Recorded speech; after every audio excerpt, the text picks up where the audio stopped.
the afternoon of April 30th, 1945, at roughly 3:30, in a concrete shelter buried 8 meters beneath the gardens of the Reich Chancellery in the heart of Berlin, Adolf Hitler put a bullet through his right temple with his service pistol, a Walter PPK. In that same instant, beside him, his wife of less than 40 hours, Eva Braun, bit down on a cyanide capsule. Barely 400 meters away, soldiers of the 1st Guards Rifle Division were scrambling over the rubble of the Reichstag beneath a sky stained orange by gun smoke and fire. The rest of the world, meanwhile, carried on living its own life. Silence fell nowhere. In San Francisco, at that very minute, diplomats from 50 nations were debating the founding articles of the future United Nations.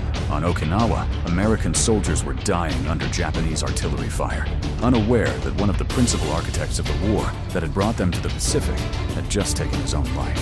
In besieged Breslau, 82 days into the siege, 16-year-old German soldiers were still holding positions defending a city whose military purpose had long since vanished.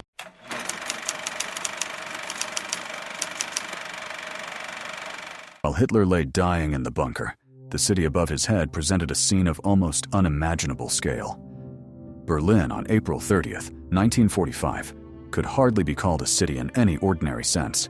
It was a labyrinth of ruins covering nearly 900 square kilometers, where, by the most conservative estimates, more than 325,000 Soviet troops were fighting against roughly 85,000 defenders. Regular Wehrmacht units, SS men, Berlin police, Volkssturm militiamen, old men and boys unfit for the regular army, and the notorious Hitler Youth detachments, teenagers of 14 to 18, going up against T-34 tanks with Panzerfausts. General Helmuth Weidling, appointed commander of the Berlin garrison only on April 23rd, after Hitler had ordered him shot for supposedly retreating without authorization, then rescinded the order when Weidling appeared in person to deny the charge, had split the defense into 8 sectors. At best, he had 9 Soviet soldiers for every one of his own. "I would rather be shot than carry this burden," he said upon learning of his appointment. On April 27th, Weidling had tried to convey the true state of affairs to the Führer.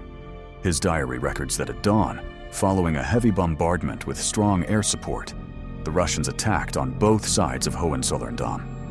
Brick and stone dust hung in the air like thick fog.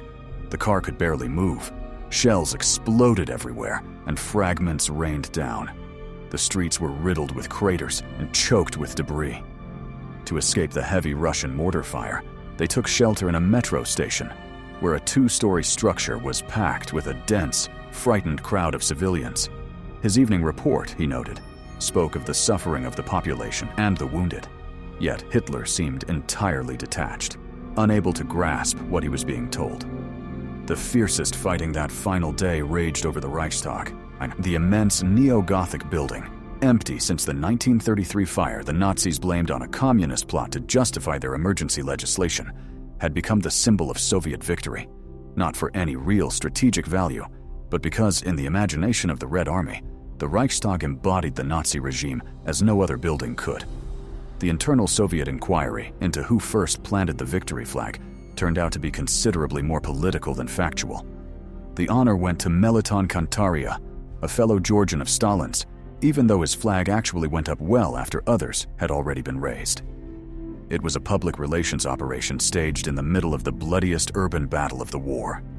Lieutenant Vasily Ustyugov of the 150th Rifle Division never forgot his first sight of the Reichstag at dawn on April 30th. It was early morning. He was some 400 meters away, and as the light grew, he saw an enormous dark gray building looming above him, pockmarked by shell fire. The SS defenders fought with the ferocity of men who had nothing left to lose. They knew perfectly well that surrendering to the Soviets was not the same as surrendering to the British or the Americans. Ustyugov recalled another episode from that same night. He was in the city center during a night operation. To his right stood an archway leading down into a cellar, with faint light spilling out, and he went in to take cover and check his map. Suddenly, footsteps pounded on the stairs. 2 Germans who had heard him moving came bursting straight at him. He fired on pure reflex and hit them both. Their naval caps flew into the air. They turned out to be naval cadets, young men sent by Donitz as a gesture of loyalty to Hitler. They died without ever having learned the instincts of street fighting. The headquarters of the 8th Guards Army, under Lieutenant General Vasily Chuikov, had been set up in a 5-story house on the eastern edge of the Tiergarten. Chuikov was the same commander who had defended Stalingrad in 1942. The same army, renamed in 1943, had fought its way from the Volga to the Oder and now stood less than 300 meters from the Reichstag. Captain Anatoly Maresko, one of his officers, remembered that they moved through the city like a band of gypsies, constantly shifting position through the dust and smoke. On May 1st, standing guard in a house next to headquarters, whose owners had apparently fled in a hurry, Maresko treated himself to a little cognac to mark the holiday. Then he heard a strange noise. Being alone, he grabbed his pistol and went to investigate. In a bathtub full of water and blood, he found a German with his wrist slashed, his uniform neatly folded beside the tub. The man was a colonel. After that, Maresko's festive mood evaporated. At 3:30 in the morning on May 1st, only hours after Hitler's death, a messenger arrived at Chuikov's headquarters from the Führer's bunker. General Hans Krebs, chief of the Army General Staff, fluent in Russian and seeking to negotiate. Lieutenant Andrei Yeshpai, bilingual in German, was sent to escort him. While waiting to set out through the ruins of Berlin, Krebs studied the Soviet equipment around him and remarked, to no one in particular, "What incredible weapons you have." Yeshpai, mindful of the conventions of mutual courtesy, replied that German Panzerfausts were causing plenty of trouble too. Krebs fell silent for a moment, then looked straight at him. "This is not Moscow," he said.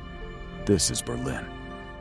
When Krebs reached Chuikov's headquarters and announced that Hitler had died the day before, the room fell into absolute silence. No one outside the bunker had known.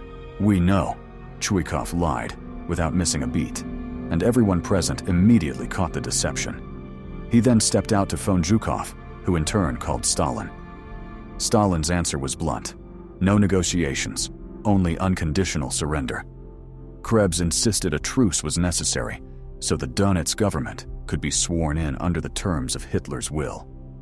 Chuikov repeated that there would be no truce, only the total capitulation of the Berlin garrison. At 1 in the afternoon, Krebs was told to return to the German lines. Before leaving, he went back into headquarters claiming he'd forgotten his gloves and glanced around the room. The ruse was so transparent that everyone present couldn't help laughing. "Are your gloves really that important?" they asked him. Everyone understood. Krebs simply didn't want to go back to the bunker, clinging to every last minute of life. Chuikov drew him aside and quietly asked what he intended to do now. Krebs answered in Russian, "Do my duty to the end." It was obvious he meant to take his own life. Chuikov paused, said, "Well spoken for a soldier," and offered his hand. Krebs shook it and walked out of the building for the last time. He killed himself that same night. Meanwhile, above ground, the battle rolled on with its own mechanical, unstoppable momentum. Goebbels had arranged a small farewell gathering in the Chancellery's green room for the young Hitler Youth Defenders. Lieutenant Kuhlmann, summoned to attend, found Goebbels seated at a long table, chatting animatedly with a group of boys, while his own children played on the floor nearby. Kuhlmann's naval cadets mingled with the minister's children. One cadet sat down at the piano, and they began singing the old marching songs of the movement. Then Goebbels spoke. The boys, fresh from the Chancellery complex, Panzerfaust still in hand, the same weapons that had knocked out several Soviet tanks that very afternoon, gathered around him. Iron crosses were handed out. Kuhlmann watched Goebbels closely and saw how completely he had lost himself in the old rhetoric of defiant resistance. His words made no sense whatsoever given the situation, Kuhlmann wrote afterward. And yet they cast a spell none of the boys seemed able to break free of. Outside, there was constant heavy bombardment that had already killed many and would kill many more. In here, there were songs and young faces, all mesmerized by Goebbels' terrible eloquence. His children played innocently nearby, creating an utterly unreal atmosphere. I had the feeling an entire world was collapsing here. A world for which millions of Germans had fought and died, and their sacrifice of blood had been completely pointless. The next day, May 1st, Goebbels and his wife Magda took cyanide in the Chancellery Garden. Shortly before, Magda had personally gone into the room where their 6 children slept. 12-year-old Helga, 11-year-old Hilda, 9-year-old Helmut, 8-year-old Hulda, 6-year-old Hedda, and 4-year-old Haida, and given each of them first morphine, then cyanide. Soviet soldiers, who later found the children's bodies still in their nightgowns, hair neatly combed, faces peaceful. They had died without waking. On May 2nd, General Weidling appeared at Schweighöf's headquarters and signed the unconditional surrender of the Berlin garrison, effective from noon. It was the surrender Schweighöf had been waiting for since Stalingrad, where it had been Field Marshal Paulus who capitulated, but to a different army, not to the very 62nd Army that had held the city for months. It had taken the front 2 years to erase that difference. Now matters would be settled to the north. The race for the Baltic was on. The race to the Baltic, while Berlin burned 240 kilometers to the northwest, an entirely different body of troops was living through the strangest, most dizzying days of the war. On April 30th, Lieutenant Colonel Fraser Eadie commanded the 1st Canadian Parachute Battalion, riding atop the tanks of the Royal Scots Greys, racing north across the plains of Mecklenburg. The orders were brutally simple: advance as fast as possible, bypass or crush any obstacle, and reach the Baltic port of Wismar before the Soviets did. Field Marshal Bernard Montgomery, commander of the 21st Army Group, had persuaded General Eisenhower to release 2 additional armored divisions for this dash. It was not a military objective in the conventional sense. It was a political operation. If Montgomery's forces reached Lübeck and Wismar before the Red Army, they would cut off Soviet access to Denmark. Prime Minister Churchill had spelled it out plainly in a telegram to Foreign Secretary Anthony Eden. Reaching Lübeck ahead of our Russian friends from Stettin would spare everyone a great many future headaches. There was no reason the Russians should occupy Denmark. Sergeant Andy Anderson, one of the Canadian paratroopers, remembered that advance as something out of another world. As they pushed forward, the roadsides grew more and more clogged. Armed German soldiers mixed in with civilians and prisoners of war. Basically everything. The Germans looked exhausted, beaten down, filthy. They passed overflowing POW camps. There was no stopping, so they simply tossed chocolate and rations to the prisoners as they rolled by. The entire 3rd Panzer Division, under General Hasso von Manteuffel, was in full flight westward, desperate to avoid falling into Soviet hands. Whenever German armored units spotted the Canadian paratroopers, they would stop and wait, hoping to be taken prisoner by the Western Allies rather than the Red Army. German officers climbed out of their vehicles and saluted as the Canadians drove past, without even slowing down. It began to feel like an unofficial surrender, Anderson recalled. Even more surreal was the situation of the American vanguard. Captain William Knowlton, leading 65 men of the 87th Cavalry Reconnaissance Squadron, had orders to keep advancing until he made contact with the Russians. His unit crossed dozens of kilometers of German territory, sandwiched between the 2 armies, without firing a single shot. The Germans let them through, believing a massive American force was following close behind. Knowlton knew it and used it. In Lübeck, surrounded by openly hostile German armored units with communications cut, he looked the approaching German officer straight in the eye and asked whether the man really thought he'd be foolish enough to come this far, seize 3 towns, and disarm thousands of soldiers without a large force behind him. The German scratched his head, hesitated, and named him commander of the Lübeck garrison. Everyone in the room threw up their arms in the Nazi salute and said in unison, "Good evening, Herr Kommandant." That same afternoon, April 30th, as Hitler lay dying in the bunker 400 meters from the Reichstag, Canadian paratroopers were still racing north at full speed. 2 days later, they reached Wismar, mere hours ahead of the Soviet armored columns. The objective had been achieved. Denmark was safe from Soviet occupation. The Red Army would never reach the Baltic coast there, and the German forces in the north, squeezed between 2 fronts, would have nowhere left to regroup and prolong resistance. Hamburg and Flensburg, the government of the dead. On April 30th, at the very hour Hitler was signing his own political death warrant in the bunker and pulling the trigger, Admiral Karl Dönitz still had no idea he had just become the designated heir to a regime dying in Berlin. Dönitz was at Plön in northern Germany, directing naval operations from a position that had long since lost any real strategic significance. At 10 that evening, a telegram from Martin Bormann in the bunker curtly informed him that the Führer had named him his successor in his political testament. The message made no mention of the suicide. It stated only that the Führer was still alive and had appointed Dönitz president of the Reich and supreme commander of the armed forces. What Dönitz didn't know was that Hitler had already been dead since 3:30 that afternoon. Bormann had deliberately withheld the fact to stretch out his own influence for a few more hours. The red brick complex of the Mürwik Naval Academy, built by Kaiser Wilhelm II in 1910, stood empty on the outskirts of Flensburg, Germany's northernmost city, just kilometers from the Danish border. Its Gothic architecture deliberately echoed Marienburg Castle, the historic seat of the Teutonic Knights, the medieval military order that had once waged bloody crusades against the Slavic peoples of the East. In a sense, it was the perfectly chosen backdrop for what would unfold there in the days ahead. The last remnants of Nazism trying to prolong their existence under a veneer of legality. Not until May 1st did Dönitz learn that Hitler was dead. That night, he broadcast a radio message to the German people, presenting him as a fallen hero. Our Führer, Adolf Hitler, has fallen. The German people bow in deepest mourning and respect. Early on, he recognized the terrible threat of Bolshevism and devoted his life to opposing it. At the end of his struggle, he died a hero's death in the capital of the Reich. It was, from its first line, a bald-faced lie. Hitler had not died fighting. He had killed himself in a bunker. But the mythology demanded something else, and Dönitz supplied it without a moment's hesitation. The government Dönitz assembled in Flensburg over the following days was no mere caretaker cabinet.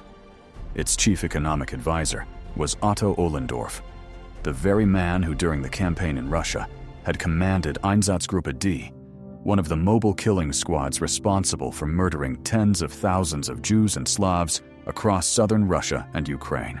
Albert Speer sat as Minister of Industry, and the cabinet seriously weighed appointing Heinrich Himmler Minister of the Interior, leaving the post vacant for several days before concluding such an appointment might prompt the Allies to dissolve the government mid-negotiation.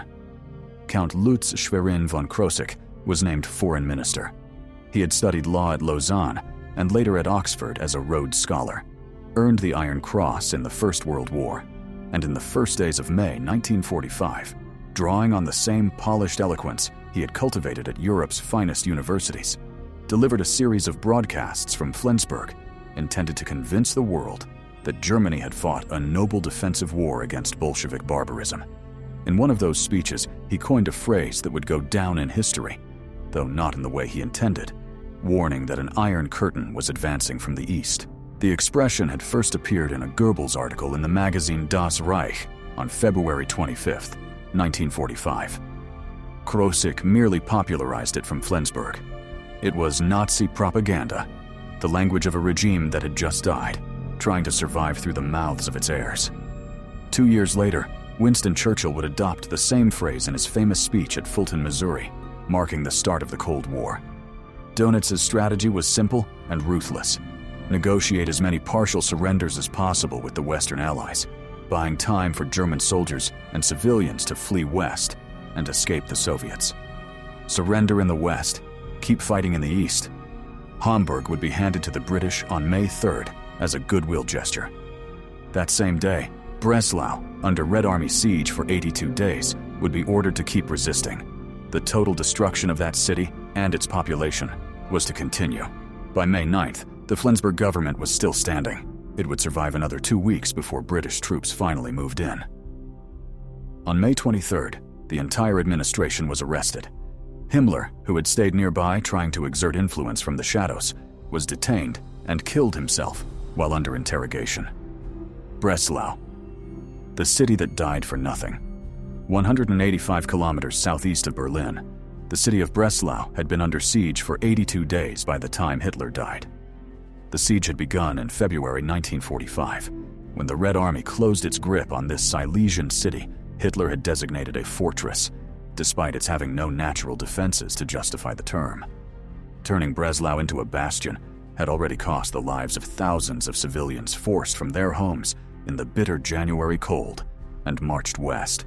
Many died along the way. Gauleiter Karl Hanke, the party's Nazi chief in Silesia, ruled the besieged city through sheer terror. An estimated 11,000 or more people were executed during the siege on charges of desertion. 10-year-old children were put to work, clearing makeshift airstrips within the perimeter under Soviet artillery fire. Refusal meant death. On May 3rd, with Berlin already in Soviet hands, Hitler dead, the Donitz government installed in Flensburg, and the war effectively over on every Western front, Breslau was still fighting. Field Marshal Schörner phoned the garrison commander, General Hermann Niehoff, and demanded the city be held in Hitler's memory, telling him bluntly, "Fight to the last bullet and the last man." That same day, soldier Heinz Lecker wrote to his brother. They were trapped in Breslau like rats, simply waiting for the end. He had already given up hope of getting out of this swamp. They fought, drank out of despair, and lived a dissolute life with women of every nationality. The day before, granted a few hours' pass, he had gone looking for Aunt Truda. Of her house on Königsplatz, only a burned-out wall remained. No one knew what had become of her or the other tenants, but he suspected they would never see her again, and he would probably meet the same fate in that cursed place. 15-year-old Hitler Youth fighter Max Bessel wrote in his diary that same day. No one knew how it would end. The 14 of them were manning 2 8mm mortars. They had been classmates back in a Breslau school. Now they were a weapons crew. The oldest among them had just turned 16. None of them had rested in 5 weeks. They were falling back slowly, repelling a constant stream of Russian attacks, fighting amid the rubble of burning buildings, hoping it would all be over soon. What finally ended the siege was not a military order, but a moral intervention. A delegation of Breslau clergy, Catholic Bishop Josef Fersche, Canon Josef Kramer, and 2 Protestant pastors, Joachim Conrad and Ernst Hornig, obtained an audience with General Niehoff. Pastor Hornig spoke to him directly. Every day people asked him whether everyone had to die under bombs and flames, and for what?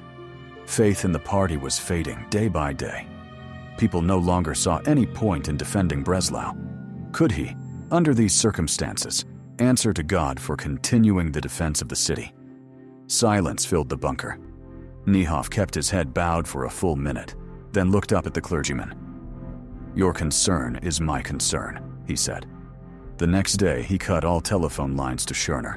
When Hanke burst into his command post threatening arrest, Niehoff calmly looked at his soldiers and said, "If anyone here is going to be doing any arresting, Gauleiter, it will be me." Hanke seemed to deflate. "Forgive the threat," he finally said. "It wasn't meant as one. But what am I supposed to do?" Niehoff answered coldly, "Take your own life." Hanke lacked the nerve. That very night, he fled the city by plane. On May 6th, General Niehoff convened his staff. "It's time to end the fighting," he said. "Hitler is dead. Berlin has fallen. The Eastern and Western Allies have already shaken hands in the heart of Germany. There is no longer any reason to keep fighting for Breslau. Any further sacrifice is a crime. I have decided to stop the fighting and offer the enemy the surrender of the city and the garrison." The only one to object was Otto Herzog, commander of the Volkssturm and a die-hard Nazi, who shouted on his way out of the room that within a few weeks the Western Allies and the Soviet Union would be at war with each other, and the German army would be needed again. An hour later, he shot himself. Breslau fell on May 6th, 4 days after the surrender of Berlin. 82 days of siege ending in exactly the outcome it would have reached without any siege at all.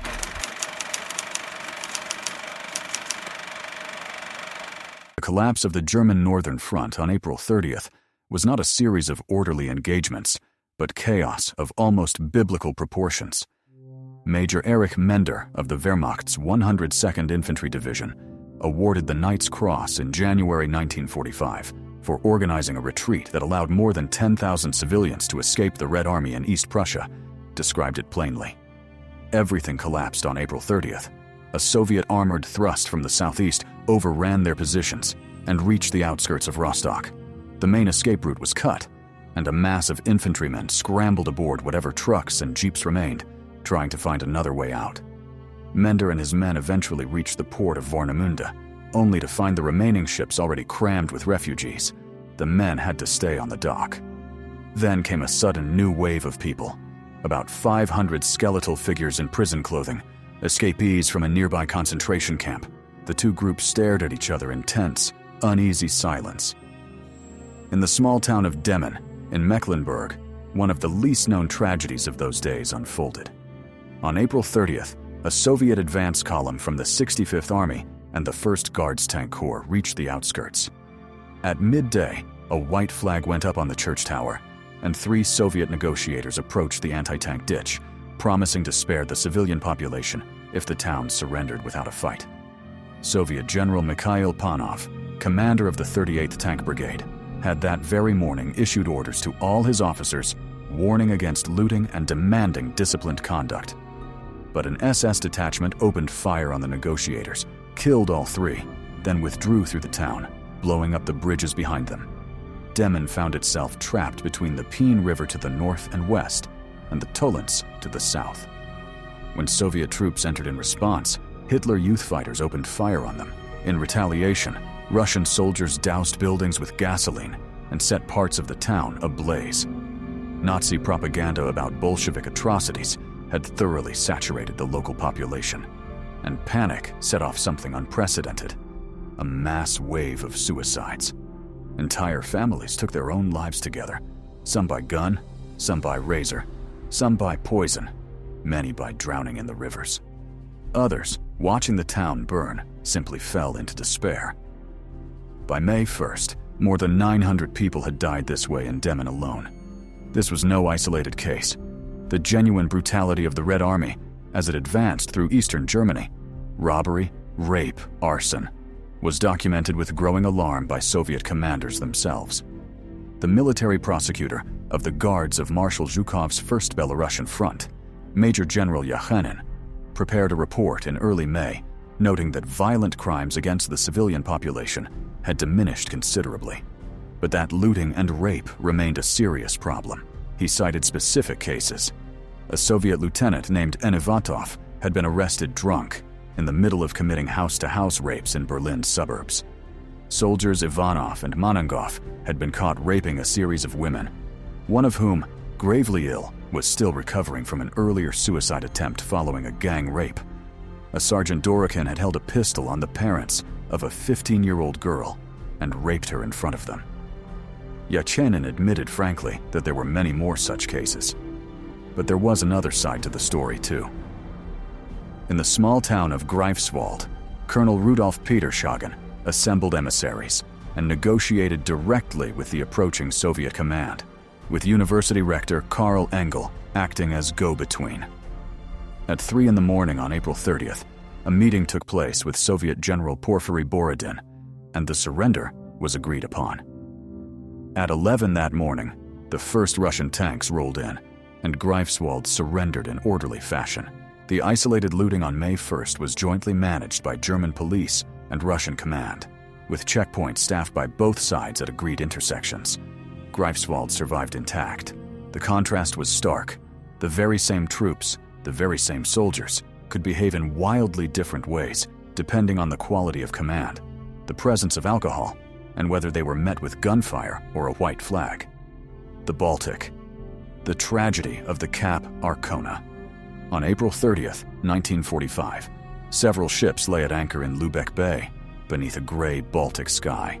Among them was the Cap Arcona, a large luxury liner built in 1927 with completely worn-out turbines, which in 1942 had stood in for the Titanic in a propaganda film commissioned by Goebbels, and in the early months of 1945 had been used to evacuate German soldiers and civilians from East Prussia. Withdrawn from active service, it had since been converted by the SS into a floating prison. For days, thousands of prisoners from the Neuengamme concentration camp had been packed into its holds without food or medical care. The SS claimed they were being taken to Sweden, though SS officers from Himmler's headquarters would later admit the real intent was to sink the ship with all the prisoners still aboard. There were no Red Cross markings, no accessible lifeboats, and on April 30th, As Hitler lay dying 800 kilometers to the south, the prisoners of the Cap Arcona had no way of knowing that the man who had ordered their captivity had just taken his own life. What happened 3 days later would become one of the darkest episodes of the war's final days. RAF pilot Derek Lovell of 197 Squadron recalled being ordered out over the Baltic to attack shipping. On the way, they passed some of their own aircraft heading back. Those planes had already set the Cap Arcona ablaze, and it was glowing red-hot from bow to stern.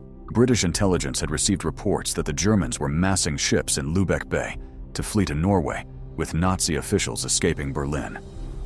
4 squadrons of the 2nd Tactical Air Force struck the vessels. On May 3rd, the burning Cap Arcona began to sink. More than 4,250 prisoners would die. Captain John McFarlane, an intelligence officer with the 5th British Reconnaissance Regiment, was advancing along the coast when an escaped camp prisoner ran into the path of his column, shouting that the ship was full of concentration camp prisoners, locked in the holds, with no lifeboats. It was already too late to establish radio contact. McFarlane's column pressed on toward Neustadt, 37 kilometers northwest of Lübeck. There, they found concentration camp prisoners who had gone 8 days without food. And then they reached the beach. McFarlane remembered that moment for the rest of his life. Neustadt Beach was the most horrific place he had ever seen. The Germans had loaded prisoners onto barges, but some couldn't get away in time. So the guards removed the ladders and machine-gunned everyone inside. Those barges still held the bodies of shot women and children, and right on the beach lay several hundred small children, their skulls crushed. They had been tied back to back, with rope threaded through their mouths and beaten to death. Their bodies lay right in front of the column. That afternoon, the regiment stopped at a small farmhouse a few kilometers away. The German owner tried to be hospitable. "Come see my library," he offered McFarlane. "I have Goethe and Dickens." McFarlane couldn't find words after what he'd seen just hours before. "No," was all he said. San Francisco. The future being built, while the past still burned. That same April 30th, in San Francisco, California, delegates from 50 nations gathered at the San Francisco Conference were debating the founding articles of what would become the United Nations. The dominant issue was not Hitler's death or the fall of Berlin. It was Poland.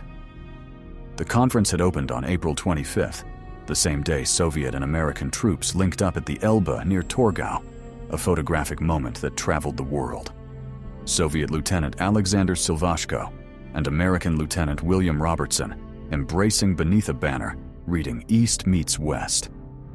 Alistair Cook, covering the conference for the American press, described the mood when the first rumors of surrender arrived. Within less than an hour, radio networks were broadcasting a dizzying whirlwind of speculation. The city's police, on alert since dawn, relaxed again by midday. Once it became clear the Associated Press had jumped the gun in announcing victory, OP correspondent Ed Kennedy had deliberately broken the embargo on news of the Reims surrender on May 7th, convinced that maintaining it had become purely a matter of politics rather than military security. The greatest wartime censorship scandal in the history of the American press. But San Francisco had its own dynamics at play. Young naval correspondent John Kennedy, decorated for his service in the Pacific, and son of former Ambassador Joseph Kennedy, filed a dispatch from the conference for the New York Journal-American, writing with striking clarity. This city looked out on the Pacific, and for the people here, the war had always meant the war against Japan. The servicemen filling its streets took the news calmly. The Pacific was the only war most of them had ever known, and when you'd just come back from months of combat and would be heading back to a Pacific front within days, it was hard to get excited about the end of the war in Europe. Victory still felt far away to them. Kennedy captured, with a clarity remarkable for a 27-year-old journalist, the dilemma the Soviet Union posed for the conference. The Russians, he wrote, feared a resurgent Germany far more than the Americans did, and so they would insist on securing their western borders.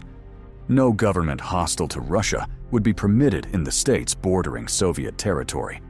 They believed they had earned that right to security and intended to have it, whatever the cost. At the conference, Soviet Foreign Minister Molotov informed American Secretary of State Stettinius that the Red Army had arrested 16 Polish peace negotiators, an event that had actually taken place back in March, and that Stalin had kept secret until then. It was the first major diplomatic shockwave of the post-war era. The Poles had simply vanished. The Western Allies knew nothing about it, and the new order being built in San Francisco already had its first deep crack running through it. The Pacific, a war that never noticed its engine, had died for most of the war-torn world. Hitler's death on April 30th, 1945, was, in any immediate sense, almost entirely irrelevant. On Okinawa, the bloodiest battle of the Pacific War ground on. American forces had landed on the island on April 1st, in what would be the war's last major amphibious operation, 560 kilometers from the coast of Kyushu. By April 30th, 30 days into the landing, the fighting remained ferocious beyond anything seen before. The Japanese defenders, roughly 100,000 Imperial Army soldiers under General Mitsuru Ushijima, had built an elaborate network of tunnels, bunkers, and entrenched positions from which they contested every American advance. Kamikaze attacks battered the supporting fleet without let-up. American casualties on Okinawa that April proportionally exceeded the total losses of the entire Normandy campaign by the time the battle ended on June 22, 1945. More than 12,000 American soldiers, roughly 110,000 Japanese combatants, and, by some estimates, between 40,000 and 150,000 Okinawan civilians had died. Hitler had played no role in any of those numbers, and his death changed not a single trench line on the island. China, at war since 1937, likewise noticed no change on April 30th. Imperial Japanese forces still occupied vast stretches of Chinese territory.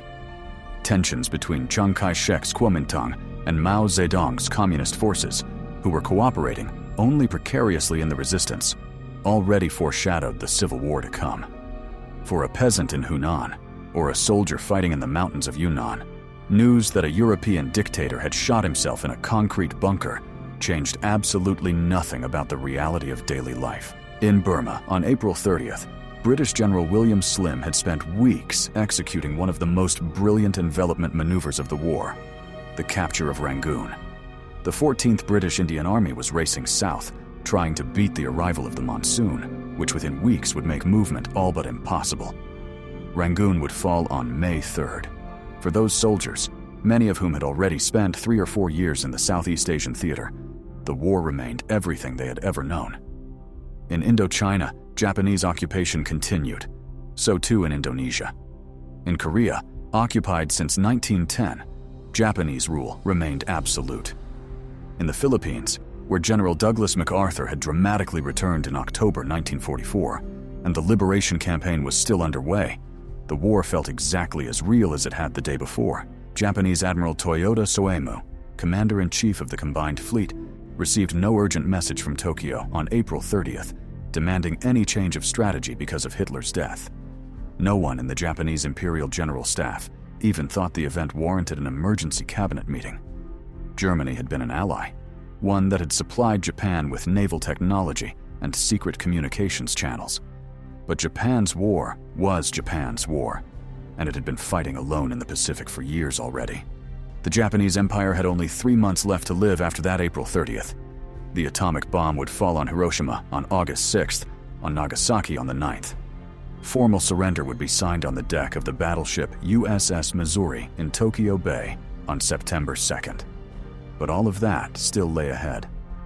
On April 30th, the Pacific War was proceeding entirely independent of anything happening in Berlin. The Vlasovites, Russians fighting Russia.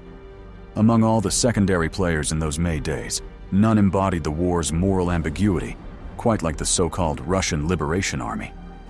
General Andrei Vlasov had once been one of the Red Army's most brilliant commanders. In October 1941, as the Germans closed in on Moscow, in what seemed like the final collapse of the Soviet state, Vlasov defended the capital with the 20th Army and was one of the architects of the counter-offensive that halted the Germans in December. Stalin decorated him. He was then sent to Leningrad, where an attempt to break the siege failed for lack of support. and the Second Shock Army was encircled in the marshes along the Volkhov River. In July 1942, after weeks of trying to fight his way out, Vlasov was captured by the Germans. In captivity, Vlasov made a decision that would ultimately condemn him. He concluded that the true enemy was not Hitler, but Stalin, and that the only way to free Russia from Bolshevik rule was to collaborate with the Germans in defeating it. He began recruiting Soviet prisoners of war for an anti-Stalinist army. Hitler, who regarded Slavs as subhuman, rejected for years the very idea of arming Russians, even to fight against the USSR. It was not until February 1945, by which point it no longer mattered strategically, that Himmler, without the Führer's formal approval, authorized the creation of 2 full divisions of Russian infantry under Vlasov's command. The first was sent to the Oder Front, Russians fighting Russians on German soil under the banner of the Third Reich. On April 30th, that division stood in western Bohemia. The second, under General Mikhail Meandrov, was in Austria near Linz, Hitler's birthplace. German liaison officer Captain Wilfried Streeck-Streichfeld wrote that day from Linz about his dealings with Meandrov. He had come to know this Russian general, a cultured and well-educated man. Through an interpreter, they had held many wide-ranging conversations about God and the world. He had no doubt that many of the officers who joined the Vlasov army had done so not out of opportunism or self-interest, but out of a genuine conviction that Stalin's regime had inflicted terrible harm on the Russian people. The Vlasov army's position was desperate. The Germans were losing the war. The Western Allies, though ideologically closer to an anti-communist army, were bound by commitments to Stalin that made offering any protection politically impossible. Streeck-Streichfeld put it starkly. If the United States handed the Vlasov army, an army opposed with all its heart to Stalin's regime, over to the Soviets, its inevitable fate would be to hang from the walls of the Kremlin on Red Square. History proved him right. Nearly all the Vlasov soldiers who fell into Soviet hands were executed or perished in the Gulag. Vlasov himself was hanged in Moscow in August 1946. The USSR treated them not as prisoners of war, but as traitors to the motherland.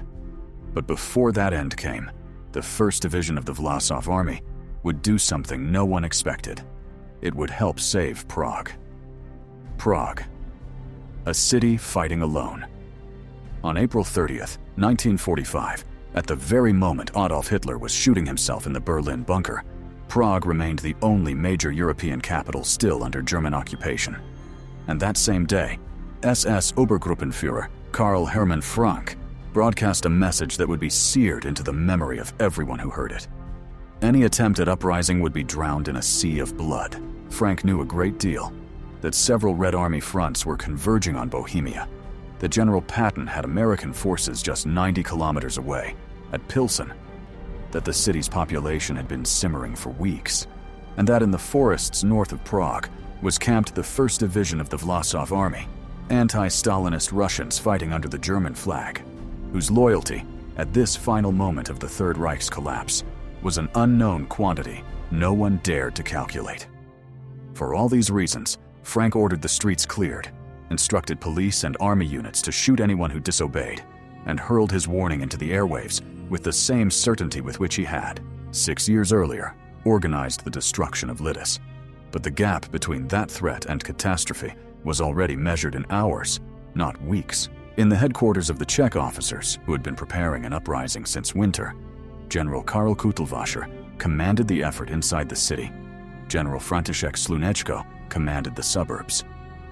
Reports of what was happening in Berlin had been circulating for days as rumors picked up on clandestine radios tuned to the BBC.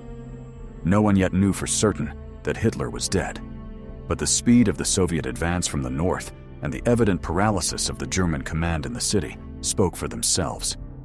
Czech partisans had spent weeks waging a war of the rails, sabotaging railway lines, striking ammunition depots, ambushing supply trains. The Germans had responded by concentrating some of their toughest units in Bohemia, elements of the 6th SS Panzer Division, the 1st and 4th Panzer Divisions, and several composite armies totaling more than 60,000 armed soldiers in the immediate vicinity of Prague, plus 30,000 more in the city garrison itself. The odds were crushing. And yet, in apartments, taverns, and workshops, resistance cells were debating whether to launch the uprising that night, the next day, or wait for the Americans to arrive. The Czech National Council, made up of representatives from the various clandestine parties who would assume power after liberation, opposed any premature action. The failure of the Slovak national uprising in September 1944, crushed amid massacres and reprisals, was a hard argument to counter. But others pointed out that clashes with the German garrison had already broken out spontaneously in several parts of the city, and that Prague's people could not be held back much longer. That evening of April 30th, as the bodies of Hitler and Eva Braun burned in a Berlin garden, the people of Prague still knew nothing of it. They heard Frank's threat on the radio, saw German tanks on the street corners, and waited. 5 days later, when Radio Prague would broadcast its call to all Czechs, the whole city would rise up within hours. But that was still to come. On April 30th, Prague waited with the tension of people who know a decisive moment is approaching, but cannot yet tell when it will arrive. Reims and Karlshorst, 2 surrenders, 1 wound in the alliance. While Hitler was dying in Berlin, no surrender negotiations were underway at Allied headquarters in Reims. What existed there instead was a carefully constructed pressure campaign, weeks in the building, and the certainty that Germany's collapse was now only a matter of days. General Eisenhower, Supreme Allied Commander, had long since made his position clear. He would accept no partial surrender designed to split the Western Allies from the Soviets. The Donetsk government, which on April 30th still officially claimed not to know Hitler was dead, would try exactly that in the days ahead, offering sector-by-sector capitulations to buy time for its soldiers to flee west, away from Soviet captivity. Eisenhower had anticipated the move and blocked it in advance. Admiral Hans-Georg von Friedeberg arrived in Reims on May 5th with partial proposals. Eisenhower rejected him outright. Unconditional surrender on every front, simultaneously, or no deal at all. The next day, May 6th, Eisenhower issued an ultimatum. Unless full surrender was signed by midnight on May 8th, he would close the Allied lines to any German soldiers trying to cross west and resume bombing whatever German positions remained. In Flensburg, Dönitz understood there was no room left to maneuver and sent Alfred Jodl, Chief of Operations of the Wehrmacht High Command, with authorization to sign at 2:41 in the morning on May 7th, 1945. In a schoolroom converted into a war room, Jodl signed the unconditional surrender of all German armed forces to the Western Allies and, simultaneously, to Soviet command. The ceremony lasted exactly 20 minutes, but what followed was not the silence of an ending. It was the start of a diplomatic crisis that nearly fractured the Grand Alliance at the very last moment. Soviet General Ivan Susloparov, the only Russian representative present at the ceremony, had sent Moscow multiple telegrams asking for instructions and received no reply to any of them. He signed anyway, relying on a clause he himself had insisted on inserting, that a second ceremony could be held if any of the Allies requested one. When Stalin learned what had happened at Reims, his reaction was controlled fury. General Stemenko of the Soviet High Command recalled an emergency meeting in the Kremlin that same morning. Stalin paced the carpet, thinking aloud. The Western Allies, he said, had negotiated this directly with Dönitz, and nothing good would come of it. It looked like some sort of backroom deal rather than a genuine surrender agreement. None of the Soviet Union's principal commanders or government officials had even been present. The USSR had suffered the most from Hitler's aggression and made the greatest contribution to the common victory. Russia had broken the fascist beast's back, and now, at the very end of the war, this was happening. Stalin demanded a second ceremony in Berlin, represented by Marshal Zhukov. The Reims agreement would be treated as merely preliminary, the Berlin one as final. Eisenhower, with characteristic magnanimity, responded immediately. Rather than insist the Soviets accept what had already been signed, he took the blame for the misunderstanding himself and agreed to a second ceremony, also sending an urgent message to both the American and British governments, asking them to formally commit to accepting no partial German surrender that excluded the Soviets. The second signing took place at midnight on May 8, 1945, at the Military Engineering School in Karlshorst, a suburb of eastern Berlin. The room was large, roughly 18 by 12 meters, with 2 levels and a small balcony on one side. Marshal Zhukov presided. Field Marshal Keitel signed for Germany. Air Chief Marshal Sir Arthur Tedder signed for the Western Allies, alongside General Jean de Lattre de Tassigny for France and General Karl Spaatz for the United States. Even then, Keitel tried to stall, asking for more time to get ceasefire orders to his troops, pushing to have the clause on immediate surrender of weapons and equipment struck out. Zhukov held firm. The impasse broke only when Zhukov shouted across the room, "I give you my word as a soldier." It was already past midnight.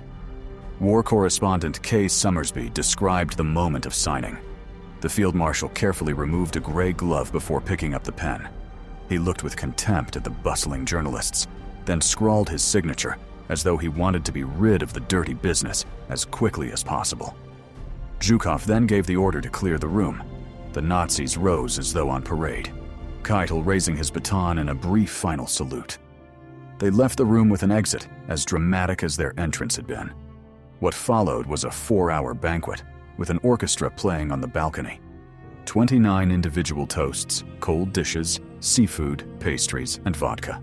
Marshal Zhukov, who by Summersby's account ended the night dancing a Russian folk dance, gave the second toast, right after the obligatory one to Stalin, in honor of General Eisenhower, whom he praised as a great general and one of America's most outstanding sons. For the Soviet Union, May 9th would become Victory Day. For the Western Allies, it was May 8th, a 2-day gap that reflected not just the difference in time zones, but the reality of 2 partially separate wars, converging on the same enemy and the same outcome, but not on the same sacrifice. A world that didn't yet know. London, Moscow, New York. At 3 o'clock in the afternoon, British summer time on May 8, 1945, Winston Churchill addressed the country on the BBC. Yesterday morning, he said, at 2:41, at headquarters, the representative of the German High Command and Government, General Jodl, had signed the act of unconditional surrender of all German land, sea, and air forces in Europe to the Allied Expeditionary Force and, simultaneously, to the Soviet High Command. Today, the agreement would be ratified and confirmed in Berlin. The war with Germany was over.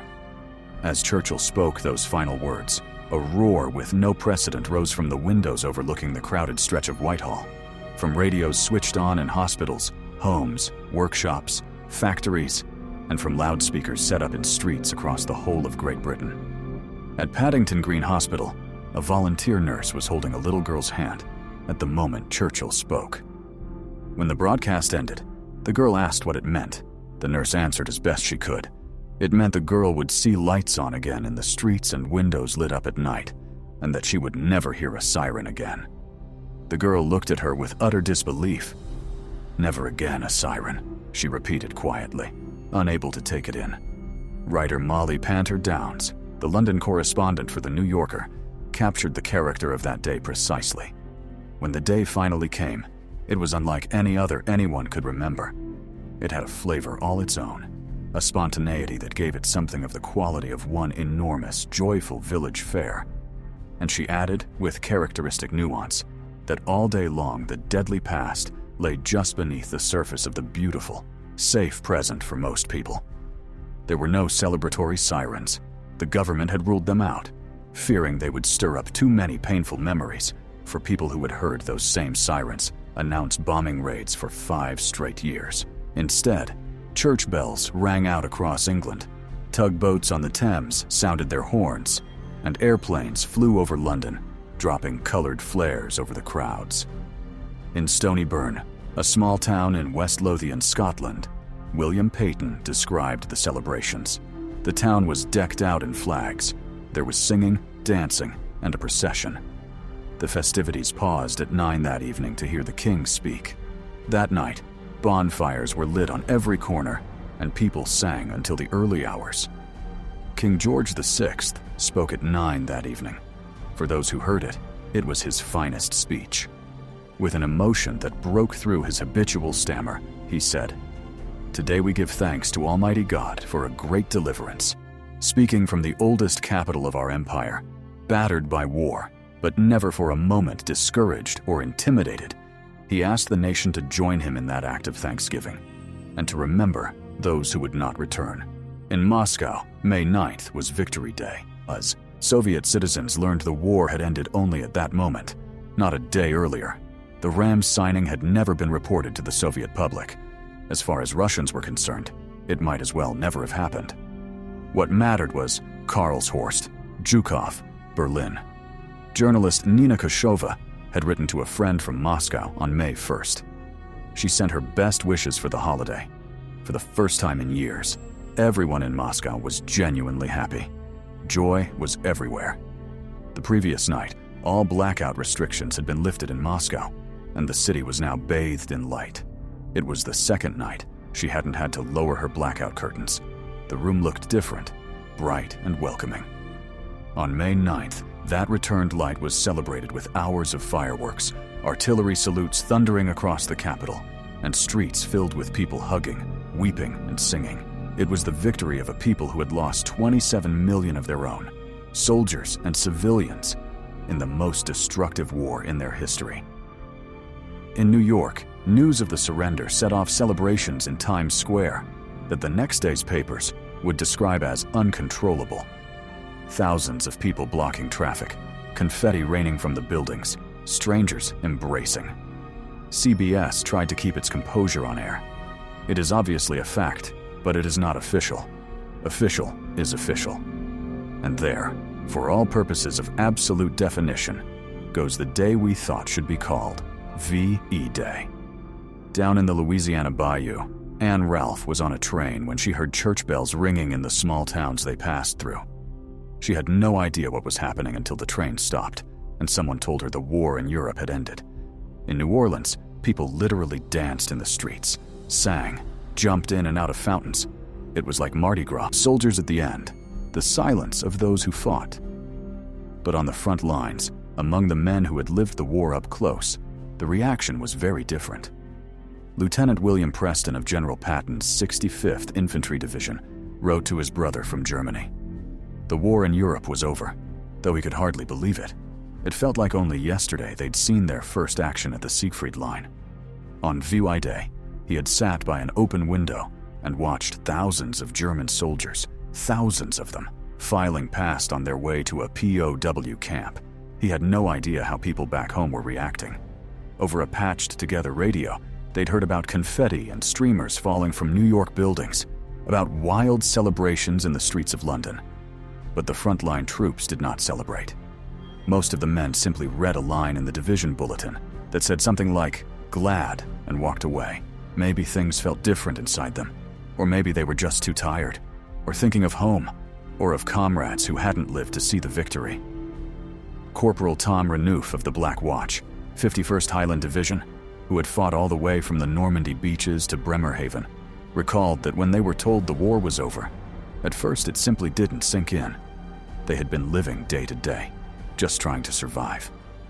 Then, gradually, something opened up in him, and he began to realize he was one of the lucky ones, and how fortunate he had been to survive. Then other things started to happen.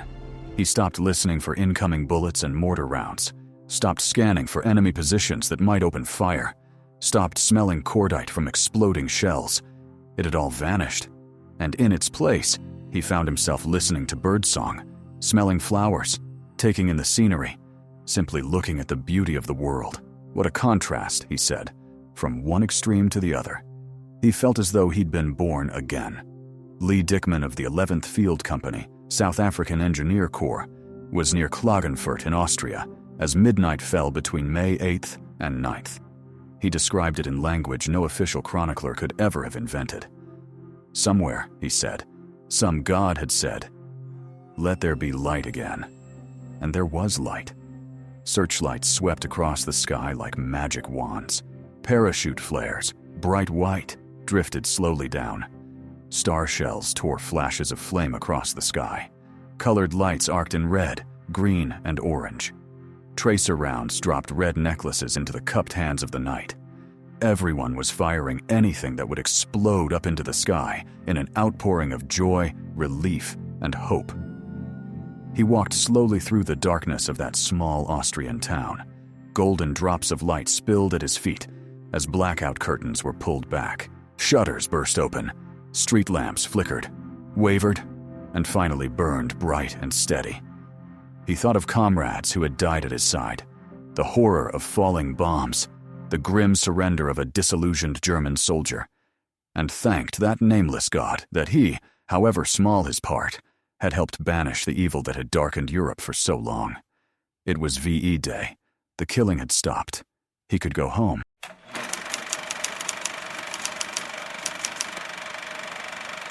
The legacy of April 30th, 1945, did not end on that day. It kept branching outward for weeks, years, decades to come. In Breslau, which fell 6 days after Hitler's death, the Soviet soldiers who entered on May 6th found a landscape of near-total devastation. Soldier Alexander Fyodorov wrote to his mother that it might sound strange, but what he had longed for most over the previous months was silence. Silence from the roar of cannons and falling grenades. That evening, for the first time in his life, he heard a nightingale singing in the bushes. At Ravensbrück, liberated on April 30th, Soviet Captain Boris Makarov found about 3,000 sick women, many of them Russian, in conditions beyond description. Medical experiments, mass sterilizations, amputations had taken place there. The SS had marched more than 20,000 prisoners out on a death march just days before. Those who remained were simply too weak to walk. At Theresienstadt in Bohemia, the last major camp liberated by the Red Army in the early hours of May 9th, 1945, prisoner Erich Kessler was woken by the rumble of tanks. He ran out into the hospital courtyard. Soviet armored vehicles were already tearing down the perimeter fence. He remembered running through the courtyard as their tanks knocked through the fence, and an unbroken column of armor moving down the road toward Prague. It was pitch dark, but the headlights lit the way. The prisoners cheered them on, and everyone sang the International, each in his own language. German, Czech, Polish, Hungarian, all mixed together, every version delivered with the same overwhelming gratitude. In Western Europe, the concentration camps uncovered by the Anglo-American Allies produced a shock without precedent.